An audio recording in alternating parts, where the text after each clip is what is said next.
If you'll join me, we'll begin in the name of the Father, and the Son, and the Holy Spirit. Amen. Take, Lord, and receive all my liberty, my memory, my understanding, and my entire will. All I have and call my own, you have given all to me. To you, Lord, I return it. Everything is yours. Do with it what you will. Give me only your love and your grace. That is enough for me. Amen. In the Father, Son, and Holy Spirit.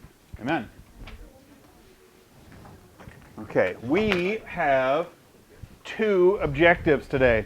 By the end of class today, you should be able to do these two things. If by the end of class you cannot do these two things, then I have failed you as a teacher. I'll do my best. Please do your best. Would somebody like to read number 15, please?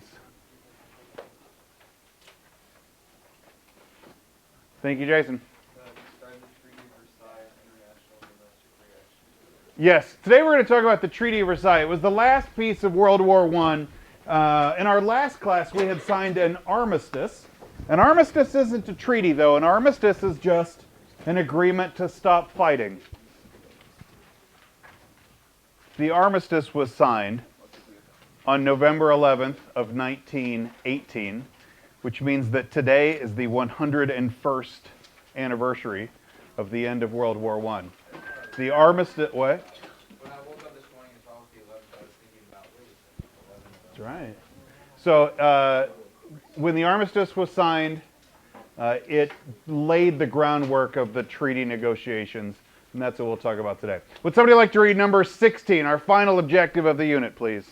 Thank you, Austin. Yes.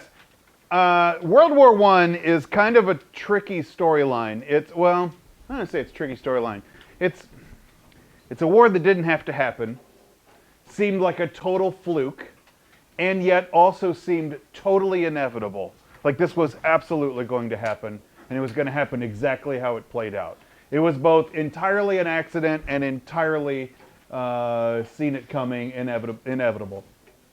Its carryout transforms the world. I would argue that World War I is the single most important event in modern human history because it absolutely changes the way the Western world sees itself. It changes the way the Western world sees the East. It redraws the lines for where people live, how they thrive, and how they relate to each other on a global scale. I would further argue that every single conflict in the 20th century after World War I is a result of World War I. It's amazing how important this was and how little you know about it coming into this unit. I don't expect you to be, history majors or experts in it, but I do want you to understand this is the transformative event of the 20th century. Let's go ahead and begin in Roman numeral number 15. Yes. Yes. All right, so setting out to negotiate the end of World War I, the major powers, the big four, Great Britain, France, Italy, and the United States. But Italy's irrelevant, right, because Vittorio Orlando walked out of treaty negotiations. The big three then that remain set up with some tasks of how Europe should be handled after World War I. So you have basically before the war with France, Germany, Austria-Hungary, Italy, and then kind of like the powder keg down here in the Balkans, the Eastern Europe. And then afterwards, we split up Austria-Hungary into two countries, Austria and Hungary. And this part that was all part of Austria-Hungary becomes a new country, Czechoslovakia. We're dividing up the other part of it down here, Yugoslavia, the Romania, all of these brand new countries that weren't countries a couple of years before become established after World War I. The treaty created 9 new countries, including Poland, Czechoslovakia, and Yugoslavia. And it shifted the others in an attempt to try to make ethnic borders line up with country borders, to try to create the nation state that Wilson thought would preserve peace for the future. Now, it had an unexpected consequence when you were able to put a country with an ethnic group into it. You try to put a nation in the state. Yes, you can create some stability within the country, but you also create nationalistic borders where countries don't ever have to deal with anybody else. You've only got your one nationality, you've only got your one ethnic group in there, and you never learn to really operate with some relationship to others. So it's a mixed bag on how that goes. Now, the Ottoman Empire. The Ottoman Empire at one time had sprawled most of what we think of as the Middle East. You think of it as like Turkey, and then a big part of today what's Saudi Arabia, and through Iran and Iraq, and into pushing into Pakistan, not quite, but like getting up there into Afghanistan. The Persian Empire one time sprawled through the Middle East, but the Persian Empire was one of those groups that grandma hated, right? The grandma always hated idiots in the Ottoman Empire. The Ottoman Empire fought on the losing side of World War I, and part of its punishment was that it was split up and basically dissolved as a country, and brand new countries were put into its place. What's up, man? Good to see you. So the Ottoman Empire had reached the end of its long, slow decline in Southwest Asia. There, it was placed under the rule of the major powers, the major winners out of World War I, in particular France and Great Britain, who operated the former Ottoman Empire as what they called mandates. So a mandate says basically, you're going to be a country one day, but you're not ready to do it yet. And so France and Great Britain were going to run your country for you with the expectation that one day you're going to get it in your own country from the stand. So that's a mandate. And a mandate is the idea that those countries will rule themselves in a transition time. Okay, so what's the deal with Germany? So what do you do with Germany? You'll remember that France really hated Germany. They'd been invaded 2 times in living memory by German forces, and France really wanted to punish them. And you've also got David Lloyd George, the Prime Minister of England, who's negotiating negotiating the treaties. David Lloyd George ran for re-election on the "Make Germany Pay" argument, right? So you basically have Western Europe pissed at Germany, and they want to punish them there. So how do they do it? The German army was gutted and limited to a size of 100,000 people. The entire country of Germany was allowed to keep 100,000 soldiers, and that's it. And that's basically not enough to ever threaten the neighbors. It's not actually even enough to even defend your country if it gets invaded by somebody else. It is enough to probably keep internal peace and to do all the civilian functions of an army, but they're allowed to keep 100,000 people, so it guts the country's army, and it limits it to a size that could barely defend itself. The goal was to limit the country from threatening its neighbors, but also to push Germany to demilitarize itself. There's a sliver of country, a sliver here known as Alsace-Lorraine. Alsace-Lorraine is on the border between Germany and France, and with the Treaty of Versailles, it was negotiated that this part would be returned to France. And I've put a note in your notes that like returned is a funny thing. It's a region that has belonged to both countries, and it's of mixed ethnic backgrounds. In some place they speak French, in some parts they speak Germany.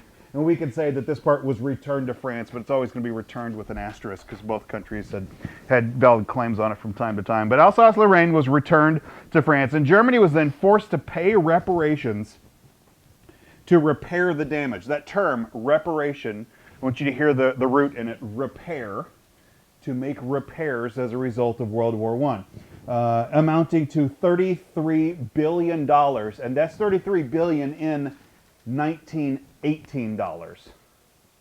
That's an astronomical amount of money. It could be as much as $55 billion today. It's 33 billion, but depending on how it's counted, could be up to 55 billion. It's as much as $402 billion, which is an unpayable number. Might as well just make up 11 gazillion. Like, it's an unpayable number, especially when you consider how hurt Germany was during World War I. The fact that they spent all of their money going and fighting a war that they just lost, and that they lost so many people doing it, like men of working age, which is what would probably be producing the tax revenue from it. Almost an entire generation was killed. They were sending 14-year-old boys in to go fighting World War I. Germany, by the end, was sending high school freshmen basically to go fight the Great War for them. I mean, it's like the devastation was crazy. $55 billion in 1918 dollars is like 11 gazillion. Like, it's an unpayable number. But forcing them to do so. And who do they pay it to? They pay it to the Entente countries, in particular France, who had to shovel most of the fighting, but also to Great Britain, who got to their back. So the United States really didn't claim a significant amount of reparations payments because we didn't have much to repair, but France and Great Britain did. But basically, make Germany pay, they sure did. Subpoint B. Besides weakening Germany, it also attempted to humiliate the country. In particular, there was a clause of the Treaty of Versailles known as the War Guilt Clause. The War Guilt Clause forced Germany to say, like, I started it, it's my bad, I started it. That's the War Guilt Clause, to accept all of the guilt of World War I. Now, this is a little historically hard to pin down, because what caused World War I? Well, all of these great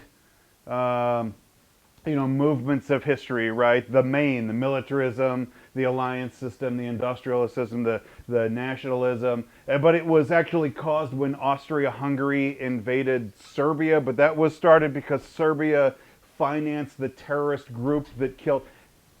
When you tell this story, Germany's name doesn't pop up until, like chapter 2. But the Treaty of Versailles forced Germany to accept guilt for World War I. So not only were they to punish the country, they were also to shame them and to force them into taking credit for starting the war. The reparation payments were unpayable, which basically meant that the rivals were going to, if you can't pay it in cash, you start paying it in other ways. It forced the rivals to seize German assets. In particular, Germany was stripped of its colonial possessions. So if Germany has they didn't have a huge empire, like a huge overseas colonies, but they lose what they do have. And they've lost the Alsace-Lorraine region, and they've lost a whole bunch of lives in there. And all of these just compound together to make the reparations payments even tougher to pay. Although Russia, we haven't talked about Russia much, even though Russia fought on the Entente side, fought on the winning side, because they left the war early, they were not invited to the treaty negotiations. They were not invited to the Paris Peace Conference, and were not significantly considered in the Treaty of Versailles. So even though Russia fought on the side of the Entente and actually lost more people, more Russians died in World War I than any other country, they left the war before it was over. They left the war at the Communist Revolution, and they weren't invited to the conference. So the conference actually ended up stripping more land out of Russia than it did Germany. And this is hard to justify, I think. Like, it's just sort of like practical, how's this going down? But because Russia went quitsies early, they don't come to the conference but are subject to its treaties. And then the Soviet Union now, this brand new communist Russia, was determined to go get the land back that it had lost out of the Treaty of Versailles. Woodrow Wilson had been promising self-determination. Woodrow Wilson had been promising the nation states that you're going to create these countries surrounded by ethnic groups which determine their own fate, self-determination. Even though Wilson was arguing for self-determination, the Treaty of Versailles ignored all of the colonial possessions of his allies, so of France and Great Britain. Even though Woodrow Wilson is saying, you got to have nation states and colonies are bad, when he goes and negotiates the Treaty of Versailles, he doesn't expect his allies to give up their colonial possessions. In particular, there's this great storyline. Yeah, I got time to do this. Okay. There was a waiter at Versailles.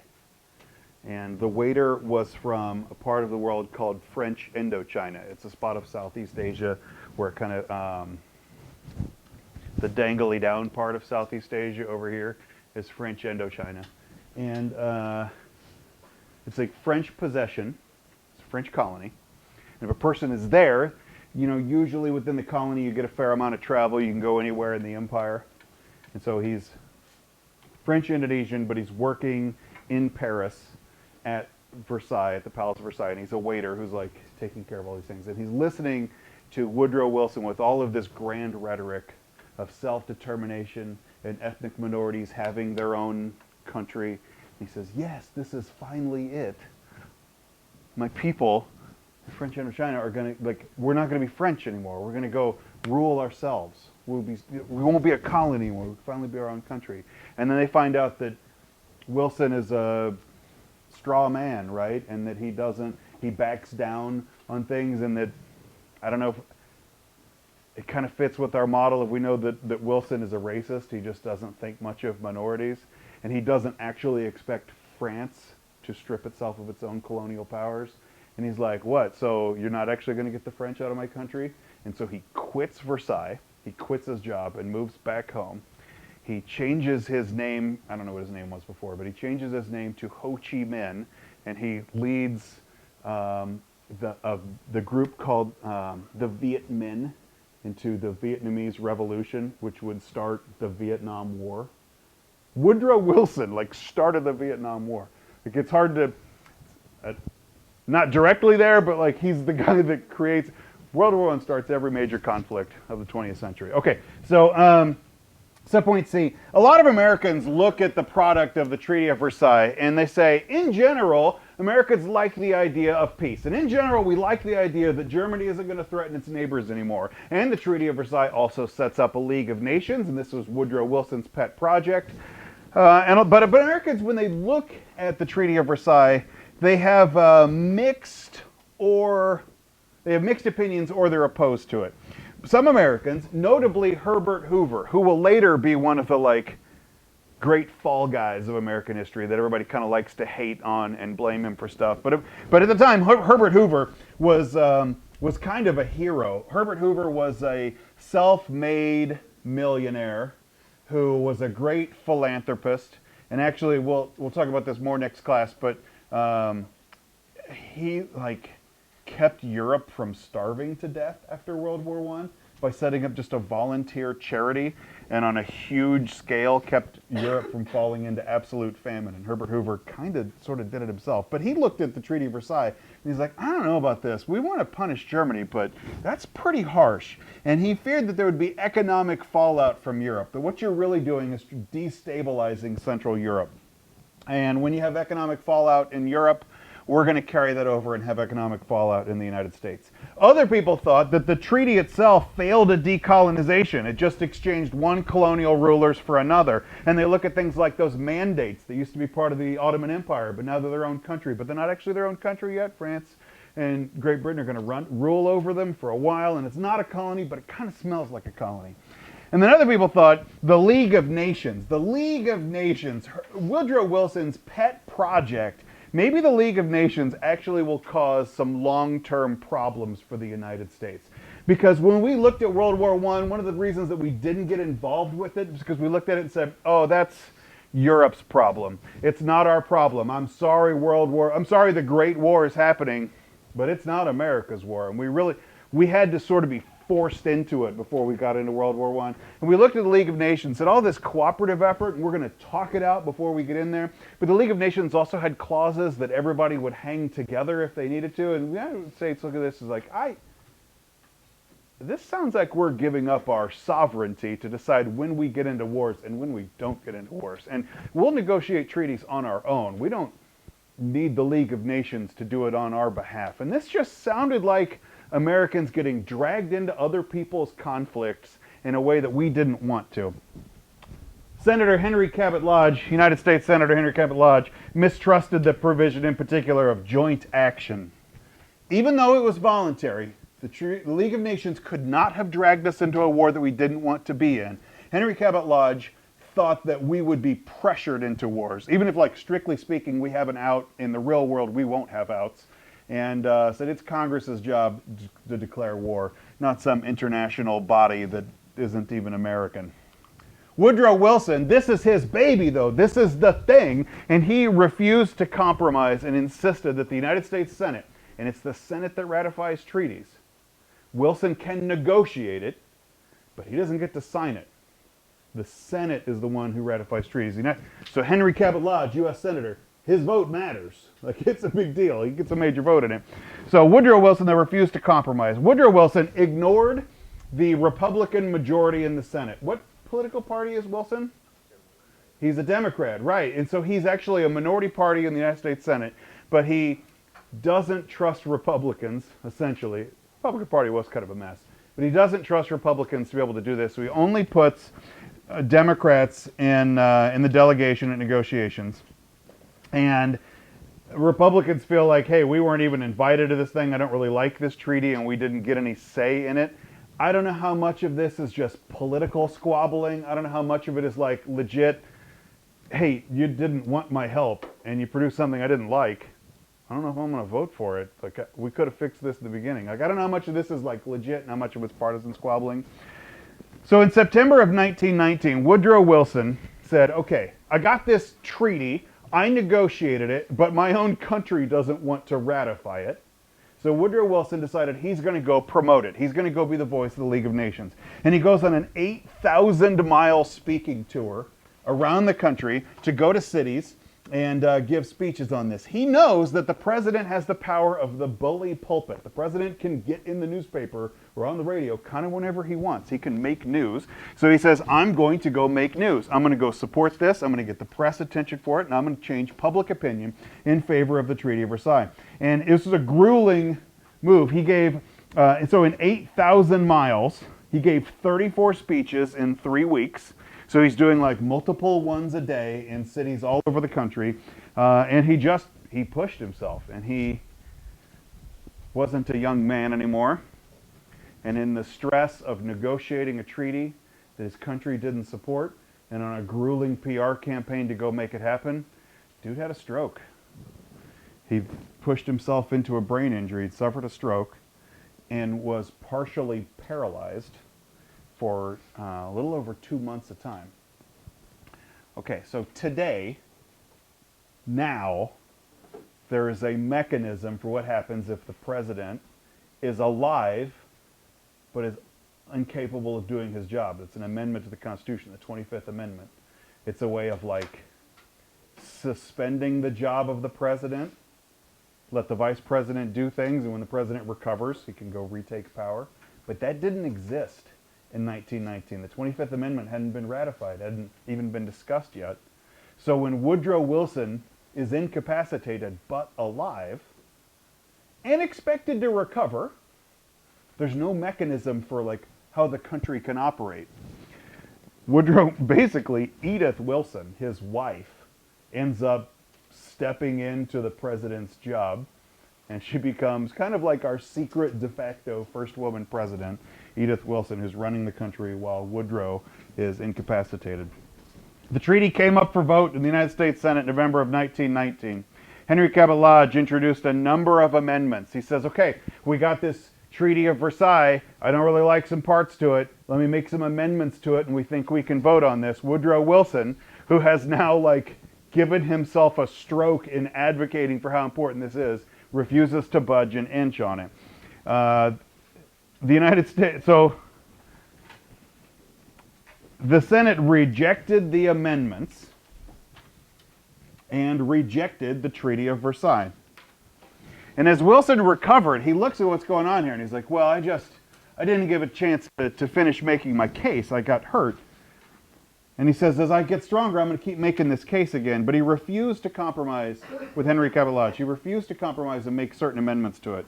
His quote, this is great like dig in your heels, the hill you're going to die on speech. He says, I will not play for position. It means he doesn't want to take second place. He's there to win it. I will not play for position. It's not a time for tactic. It's a time to stand square. I can stand defeat. I cannot stand retreat from duty. The Senate hears him out and puts it up for another vote in March of the next year, in 1920. The amendments again fail, and the Treaty of Versailles again fails. In 1921, after Wilson was no longer president, so we don't sign the Treaty of Versailles. We don't sign it. We helped write it, but never sign the Treaty of Versailles. Woodrow Wilson creates the League of Nations, but we never join the League of Nations. It's like this, like, hey, where's America in this? I love this political cartoon. You got Uncle Sam sitting over here smoking a cigar, leaning against the United States, the keystone to the arch, but it's missing, right? It wasn't until the next year, into 1921, when we negotiate our own peace treaty against Germany. We never signed the one that was negotiated, so we have to like write a brand new treaty between us where we agree that we won't fight them anymore. But the United States never signed the Treaty of Versailles and never joined the League of Nations, although we did join as an unofficial observer. The United States had a seat, but not at the table, and couldn't participate in the debates and couldn't participate in the votes. Roman numeral 26. When Warren G. Harding became president in 1921, in running for office, he had pledged, like the great campaign line of Warren G. Harding was that he wanted a return to normalcy. You got to kind of think about what America was like in the 1921. I mean, we had all of the turmoil of the populist years and the unrest in the farms. And you had all of the turmoil of the progressive years and the unrest in the cities. And people are working for companies that they don't know they can trust, and they feel like the rich are getting richer and the poor are getting poorer and everybody's getting screwed. But how are you trying to fixing it? With more fighting, more turmoil. People just felt sick of it. And so in 1920, Warren G. Harding runs for office. He wins office. He gets elected in 1921 with this pledge of a return to normalcy. His line was, "America's present need is not heroics, but healing. Not nostrums, but normalcy. Not revolution, but restoration. Not agitation, but adjustment. Not surgery, but serenity. Not the dramatic, but the dispassionate. Not experiment, but equipoise. Not emergence and internationality, but sustainment in triumphant nationality." He says, we're just over it. Let's just go home and be boring for a while. The country was eager to return to pre-war life. I might argue that today, in 2019, this feels like today's America. Like, I am just so sick of fighting all the time. The outraged culture that we live in, that you're just supposed to be a little pissed about everything. Like, I don't know. I can only speak for myself, but like, I'm kind of tired of it. I am ready for some boring life for a while. Subpoint B. But World War I had forever changed the United States. It pushed the United States onto the world stage. We weren't really there before. Our biggest international conflict before that was the Spanish-American War, and it wasn't that big of a war. Our biggest international conflict before the Spanish-American War, I mean, the Mexican War wasn't really much. The War of 1812, we fought on our own soil and kind of fought it to a draw. Sort of. We won it on paper, but not really well. World War I is the thing that pushes us onto the national stage. It takes America from a backwater cowboy country to a major fighting force and a major influence on the rest of the world. The thing that makes America, the America that we think of, is absolutely World War I. It pushes us out there in a way that we weren't ever before. It increased also the power of the government in people's lives. Before World War I, we would never have accepted a government takeover of our industry, our stuff, but like, well, man, you got to make bullets fast enough. And we just allow Wilson and the War Industries Board to take over our factories. We would have never allowed something like the Espionage and Sedition Acts. But we're like, hey, it's a time of war. Maybe we should crack down on a little bit of free speech.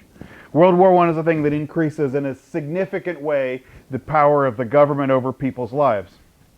But it also accelerates the rate of social change for African Americans. It takes a marginalized people out of the South and pushes them to go find better prospects and better jobs the rest of the country. It gets women the right to vote, which wasn't even really on the table beforehand. The fears and the antagonisms provoked by the propaganda, it was fresh in the public consciousness. But people really had no way to deal with any of those fears. The world was changing. The old stuff just wasn't right anymore.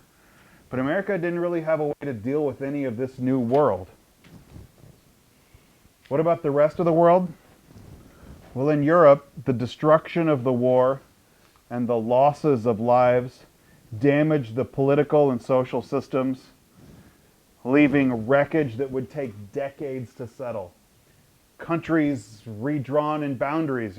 People went to bed in one country and the next morning woke up in a different one with a different set of leaders, or maybe no leaders, and had to go invent a new government that would keep it propped up. In Russia, it's the communist revolution.